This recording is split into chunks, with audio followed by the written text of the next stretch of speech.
Hello and welcome guys, स्वागत है हमारे यूट्यूब चैनल स्टडी स्क्वायर पे। ये हमारी सीरीज की 33rd वीडियो होने वाली है, जहां पर हम ब्लॉक 3 को ही कंटिन्यू कर रहे हैं। इस वीडियो में हम ब्लॉक 3 का यूनिट 3 को कवर करने वाले हैं, जहां पर हम एएलयू ऑर्गेनाइजेशंस के बारे में पढ़ेंगे।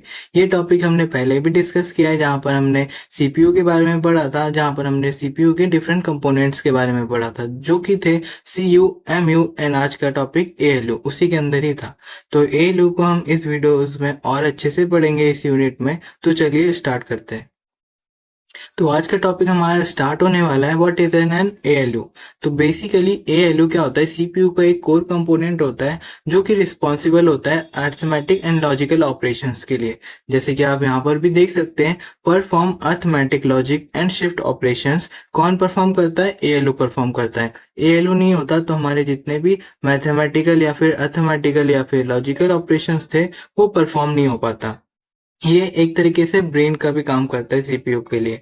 तो एएलयू के दो टाइप्स भी होते हैं, एक होता है फिक्स्ड पॉइंट और एक होता है फ्लोटिंग पॉइंट। फिक्स्ड पॉइंट को हम किसी और दिन पढ़ेंगे, लेकिन इस वीडियो में हम फ्लोटिंग पॉइंट को पढ़ेंगे, क्योंकि फ्लोटिंग पॉइंट बहुत ही इंपॉर्टेंट है। तो चलिए इसको अच्छे से समझ लेते हैं। लेकिन उससे पहले आप ये डायग्राम देखिए। ये हमारा डायग्राम है हमारे कंप्यूटर का, जो कि एक रफ डायग्राम है, जिसके अंदर आप यहाँ पर नोटिस करेंगे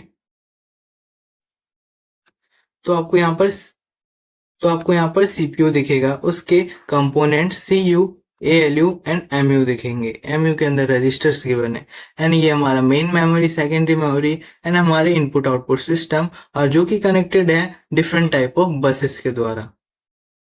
बसेस क्या होते हैं, इनके टाइप्स क्या होते हैं, वो हम आगे आने वाले वीडियोस में इसी यूनिट में कवर भी करेंगे। लेकिन आज का यूनिट है हमारा एएलयू के ऊपर, और उसके अंदर हम फ्लोटिंग पॉइंट को डिस्कस कर रहे हैं। तो आप ये डायग्राम देख सकते हैं, ये हमारा floating point arithmetic logical unit का डायग्राम है, जिसके अंदर आप देखेंगे AC, MQ, DR, flags, control unit and parallel adder and logic circuits given होते हैं, और वो कनेक्टेड होते हैं बसेस से। ये जस्ट ब्रीफ डायग्राम था, इसको आप और अच्छे से देखेंगे तो आपको ये कंपोनेंट्स दिखेंगे, जो कि थे हमारा एसी, जो कि मैंने अभी बताया, M Q, D R, control unit and buses, and हमारा parallel adder and logic circuits. इन्हीं के द्वारा हमारा जो एएलयू है वो अपनी वर्किंग को परफॉर्म कर पाता है। अब इन कंपोनेंट्स में हमारे कुछ इंपॉर्टेंट कंपोनेंट्स भी है, जैसे कि AC, M Q, D R, जो कि जो कि इनिशियली और फाइनली कोई भी ऑपरेशंस को परफॉर्म करने के लिए बहुत ही इंपॉर्टेंट होते हैं और रिक्वायर्ड भी होते हैं। जैसे कि आप देख सकते हैं, एएलयू दो इनपुट लेता है जिनको वो कंप्यूट कर रहा होता है, और वो इनपुट कौन से रजिस्टर्स में अवेलेबल होता है? एसी एंड डीआर में। एसी होता है एक्यूमुलेटर रजिस्टर, और डीआर होता है हमारा डेटा रजिस्टर, जो कि हमने पहले बहुत अच्छे से पढ़ा है। जिन्होंने भी हमारे प्रीवियस वीडियो नहीं देखी, वो हमारे प्रीवियस वीडियो जाकर देख सकते हैं, मैं उनका लिंक डिस्क्रिप्शन में मेंशन कर दूंगा। एक और चीज है MQ. MQ is held responsible for the multiplication and division. You can see, यही वो रजिस्टर है जो कि मल्टीप्लीकेशन और डिवीजन को करवाता है, और ये सेफ कहाँ पर होता है, और ये अकेला नहीं करता है, वो क्या करता है, एसी को अपने साथ ले लेता है, फिर एसी और एमक्यू कंबाइंडली ये टास्क को परफॉर्म करते हैं। अब आप इन ऑपरेशंस को तो जानते ही होंगे, जो कि ये बेसिक माइक्रो ऑपरेशन जो कि हमने प्रीवियसली पढ़ा था, जो कि एडिशन, सब्ट्रैक्शन, एंड और एक्सऑर, नॉट, ईटीसी होते हैं, और इनके जो एक्सप्रेशन होते हैं, आप उनके एक्सप्रेशन राइट साइड देख सकते हो। लेकिन इस वीडियो में हम मल्टीप्लिकेशन और डिवीजन को फोकस करेंगे। तो उसको पहले पढ़ने के लिए आप इन टॉपिक्स को देखिए, जो कि एसी, एमक्यू और डी, जिससे आपको पता चलेगा इनका एक्चुअल वर्किंग क्या है, क्योंकि इन्हीं के यूजेस पे तो हम वो टास्क परफॉर्म करेंगे। तो बेसिकली एसी क्या करता है, डेटा को स्टोर करता है, मतलब जो इनिशियल वैल्यू जिनसे हम डेटा लेके अपना काम करेंगे, और जो फाइनल वैल्यू जब डेटा काम कर लेगा उसके बाद जो डेटा सेव करेंगे वो कहाँ पर सेव होगा, तब वो एसी रजिस्टर में सेव होगा। ये हमने पहले भी डिस्कस किया है, आई होप आपको कोई दिक्कत नहीं होगी समझने में। एमक्यू क्या करेगा, एसी के साथ वर्क करके ये लॉजिकल ऑपरेशंस परफॉर्म करेगा, और डीआर भी क्या करेगा, होल्ड करेगा सेकेंड ऑपरेंड, मतलब जो सेकेंड ऑपरेंड होगा उसकी डेटा उसको होल्ड करेगा। अब आ जाता है हमारा मल्टीप्लिकेशन एंड डिवीजन। तो बेसिकली आप इसका नोटेशन देख सकते हैं, multiplication is equals to AC dot M Q, और सिमिलरली डिवीजन भी AC dot M Q. AC dot M Q multiply होते हैं तो उसको मल्टीप्लिकेशन कहते हैं, एसी डॉट एम क्यू जब डिवाइड होते हैं, डी आर को हम इसमें लेते हैं तो उसको डिवीजन कहते हैं। ये वो दोनों काम कौन करता है? AC.MQ। जस्ट ये ब्रीफ था ताकि आपको याद रखें। अब हम पहला एग्जाम्पल कंसिडर करेंगे और सेकेंड आपको होमवर्क में दिया जाएगा। तो मल्टीप्लिकेशन में क्या होता है बेसिकली, आप इसका डेफिनेशन देखिए। Multiply the content of DR and MQ and store the result in AC.MC using shift and method. तो बेसिकली हम मल्टीप्लाई किसको करते हैं? मल्टीप्लिकेंट और मल्टीप्लायर को। और ये सेव कहाँ पर होते हैं? DR और MQ। फिर उनमें मल्टीप्लाई होने के बाद वो कहाँ पर सेव होते हैं? MC.MQ के अंदर। और तो और इसमें मेथड इस्तेमाल होता है शिफ्ट एंड ऐड। अब ये शिफ्ट और ऐड मेथड क्या होता है? बाकी के स्टेटमेंट आप स्क्रीन को पॉज करके पढ़ सकते हैं और आपको इजीली समझ में भी आ जाएगा। लेकिन जल्दी से जल्दी हम इस वीडियो को कवर करने के लिए हम क्या करेंगे, एक एग्जाम्पल कंसिडर करेंगे और उसी के बिहाफ में आपको हमें मल्टीप्लीकेशन इन बाइनरी नंबर समझा दूंगा। तो जैसे कि आप देख सकते हैं हमने दो नंबर कंसिडर किया है MQ और DR के अंदर। DR के अंदर है 5 और MQ के अंदर है 3, जिनका बाइनरी नोटेशन है 0101 और 0011, जिसका रिजल्ट आप देख सकते हैं 15 आता है, जो कि हमको पता ही है। मैं यहाँ पे मार्क कर देता हूँ। हमारे पास है 5 एंड 3, जिनकी वैल्यू का आउटपुट आएगा 15, जिसका नोटेशन है ये। अब इसको हम मल्टीप्लाई करके देखते हैं। मल्टीप्लाई करने के लिए हम हमारा पहले जैसा ही मेथड जो कि हम बचपन से सीखते हैं उसी का इस्तेमाल करेंगे। आप इसके राइट साइड देख सकते हैं, मैंने यहाँ पर पहले से ही करके रख दिया है। तो आप देखेंगे ये है हमारा 5 और ये है हमारा 3। अब 3 और 5 को इंटू करेंगे हम स्टेजेस में, जैसे कि हम पहले से करते हैं। क्योंकि ये 4 बाइनरी डिजिट नंबर है तो हम एक एक करके सॉल्व करेंगे। तो चलिए स्टार्ट करते हैं। तो पहले 1 से अगर हम इंटू करेंगे तो हमारी वैल्यू 0101 ही आएगी, आप करके देख सकते हैं। सेकेंड हम फिर क्या करेंगे, यहाँ पर क्रॉस करेंगे, फिर इंटू करेंगे, फिर नॉर्मली हम अपना मल्टीप्लिकेशन कर देंगे सिंगल बाइनरीज में, फिर उसको ऐड कर देंगे तो हमारी वैल्यूज कुछ इस तरीके से आ जाएगी। तो ये तो हो गया हमारा ट्रेडिशनल मेथड।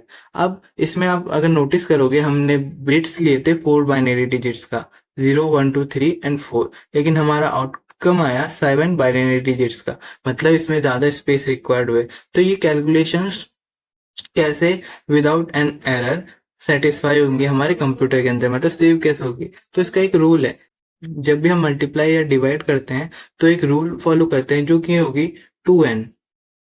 मतलब जो भी हमारा इनपुट होगा वो मैक्सिमम हमारा स्पेस ऑक्यूपाई करेगा 2n। जैसे आप देख सकते हैं यहाँ पर हमारा जो n था उसकी वैल्यू होगी 4 बिट, तो यहाँ पर हमारा मैक्सिमम आउटपुट आएगा 8 बिट के अंदर। यहाँ पर हमारी वैल्यू 7 बिट के अंदर आ गई, लेकिन हमारे को यहाँ पर स्पेस अलॉटेड होगी 8 बिट की, मतलब एक बिट अभी भी खाली है जिसके अंदर ऑब्वियसली 0 ही स्टोर्ड होगा। तो ये तो हो गई थी हमारी ट्रेडिशनल मेथड।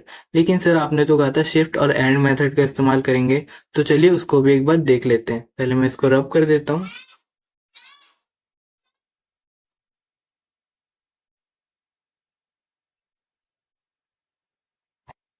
अब जैसे कि आप यहाँ पर देख सकते हैं ये ब्लॉक्स, ये बेसिकली हमारे स्पेसेस हैं जो कि 8 बिट के स्पेसेस है।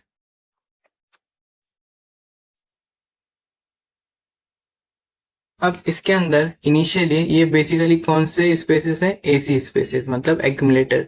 इनिशियली इनके अंदर 0 0 अवेलेबल होता है, मैं यहाँ पर लिख देता हूँ। एक्यूमुलेटर की वैल्यू इनिशियली 0 0 होती है। और उससे पहले मैं ये बता देता हूँ क्योंकि ये इंपॉर्टेंट है, मैं भूल गया बताना, कि हम शिफ्ट एंड ऐड मेथड क्यों इस्तेमाल करते हैं। हम ऐसे भी तो कर सकते थे ना, तो शिफ्ट एंड ऐड मेथड क्यों?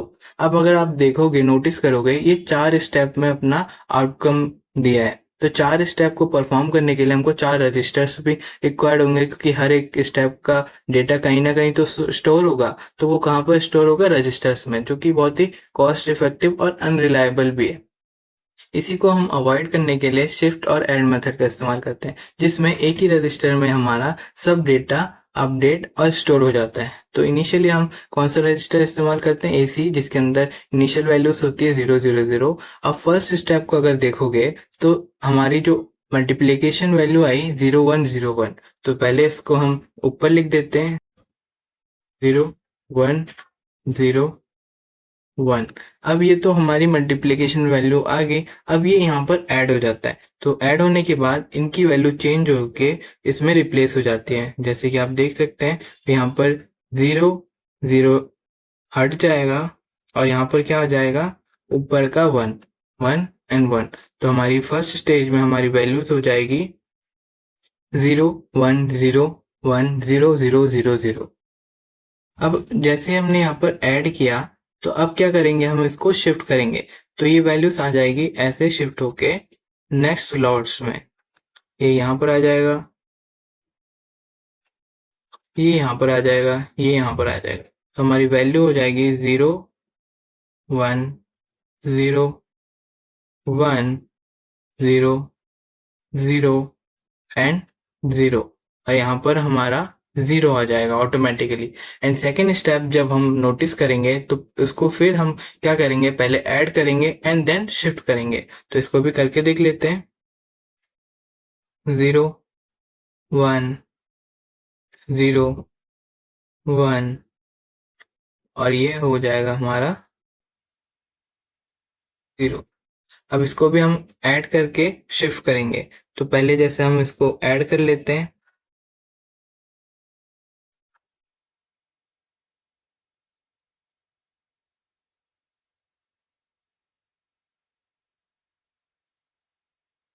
और फिर इसको ऐसे शिफ्ट कर देंगे। तो ऐसे कर करके हमारा फाइनल आउटपुट क्या आएगा, 0 0 0 0 1 1 1 एंड 1। ऐसे हमारी मल्टीप्लिकेशन हो जाएगी। ये दिख 4 रजिस्टर में रहा है क्योंकि मैंने अलग अलग बार इसको ड्रॉ किया है, लेकिन ये होता एक ही रजिस्टर के अंदर। तो इससे क्या होता है, हमारी जो मेमोरी होती है वो सेव हो जाती है, और ये बहुत ही फास्टली होता है ये कैलकुलेशन। मैं तो बहुत ही स्लो स्लो पढ़ा रहा हूँ, लेकिन ये बहुत ही फास्टली कैलकुलेटेड होता है। तो ऐसे हमारी मल्टीप्लिकेशन की प्रोसेस कन्वे होती है। सिमिलरली इसका अपोजिट होता है, जहाँ पर हम राइट शिफ्ट कर देते हैं, यहाँ पर हम क्या करते हैं, लेफ्ट शिफ्ट करते हैं। जैसे कि आप यहाँ पर देख सकते हो, हमने यहाँ पर क्या किया, लेफ्ट शिफ्ट किया। आप इसकी डेफिनेशन को अगर नोट करोगे तो चलिए इसको एक बार डेफिनेशन भी पढ़ लेते हैं। Divide, dividend and divisor are in MQ and DR, जैसे कि हमने पहले भी देखा था। और ये क्या करता है, शिफ्ट एंड सब्ट्रैक्ट मेथड को इस्तेमाल करता है। जैसे हमने ऐड और शिफ्ट मेथड का इस्तेमाल किया था मल्टीप्लाई में, ये क्या करेगा, शिफ्ट और सब्ट्रैक्ट मेथड। एंड जो वैल्यूज होगी वो ऑब्वियसली एमक्यू और इसी के अंदर स्टोर होगी, और एमक्यू के अंदर वैल्यू स्टोर होगी क्यूटेंट की, और इसी के अंदर वैल्यू स्टोर होगी रिमाइंडर की। और ये इसके प्रोसेसेस है, आप इसको पॉज करके देख लेते हैं। इसका प्रोसेस एकदम सिमिलर टू मल्टीप्लिकेशन है। तो मैं आपको एक टास्क दूंगा कि ये जो क्वेश्चन है 9 को डिवाइड करना है 2 से, ये आप खुद से करिए और कमेंट्स में मेरे को बताइए इसका आउटपुट आपसे हो पाया या फिर नहीं हो पाया। और अगर आपको नहीं आ रहा तो आप इस स्टेप्स को देख के दोबारा ट्राई करके देख सकते हैं। तो चलिए आज के लिए इतना ही, मिलते हैं नेक्स्ट वीडियो में।